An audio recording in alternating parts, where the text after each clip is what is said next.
Керемет айтылған екен. Жүрегінде иманы бар, аузында кәлимасы бар жан болғың келсе, бөлісе отырайық. Қазіргі заманда адамның қандай екенін білу үшін қолына ақша мен билік беру керек. Ешқашан биік шыңға шықтым деп асып тасудың керегі жоқ. Аяғың сәл тайып кетсе жерден табыласың.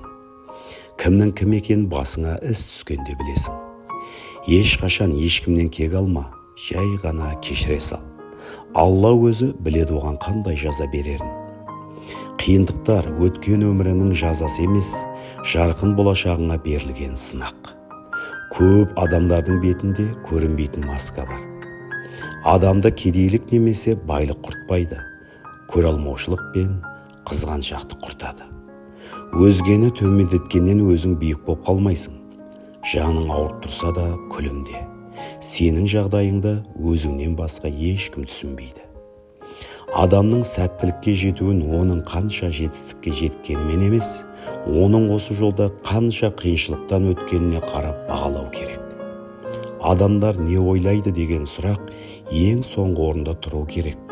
Бәріне бәрі бір. Өмір сенікі ғой. Өзін өзгеден жоғары қойған адамдарды тағдырдың өзі төменге түсіреді. Бағың жанып, тасың өрге домаласа, арзанқол достар мен дұшпандарың көбейеді. Ешқашан ақталма. Достарың ақталуыңды талап етпейді. Дұшпандарың бәрібір сенбейді. Уақыттың қадірін өлім түсіндіреді, өмірдің қадірін көрім түсіндіреді.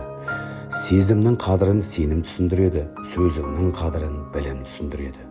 Бардың қадірін жоғын түсіндіреді, бақтың қадірін сорың түсіндіреді.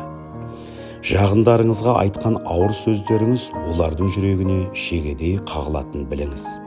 Ол шегені кешірім сұрап алып тастасаңыз да орнында ойық қалады. Сондықтан шын жақсы көретін адамдарға көңіліне тиетін сөздер айтпаңыз. Өмірдің қиындығын көп көрген көп нәрсеге қол жеткізеді. Өмірдің ащысын көп татқан адам тәттінің қадірін біледі. Өмірде көз жасы көп төгілген адам шынайы күле алады. Өмір ең үлкен ұстаз.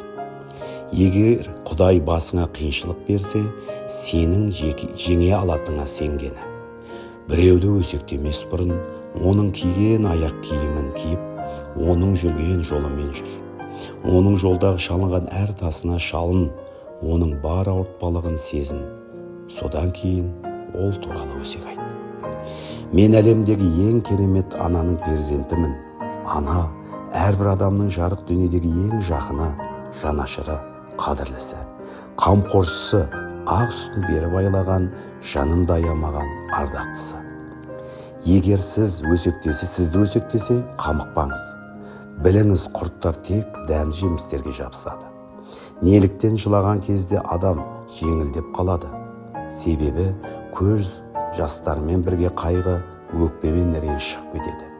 Реніш кетеді, ашу басылады, бірақ көңілің ешқашан баяғыдай болмайды. Ауыздан шыққан әрбір сөзге ие бол. Ол сөз біреудің кеудесін тесер оқ болса, енді біреуге жан жарасын емдейтін шипа болады. Адамның санасы қаншалықты төмен болса, ол мұрнын соншалықты аспанға шүйіреді. Ұлың болса, ұрының үстінен күлме, қызың болса, жезөкшенің үстінен күлме. Кедейге күлме, сақауға сауал беріп, күліп жауап күтпе. Кереңді керең деме, жындыға тас атпа, қайтымы болады, күнәға батпа. Жылап жүрген бишараға күлме, алдыңнан келуі ғажап емес. Шын ниетпен жақсылық жаса, қайтымын күтпе.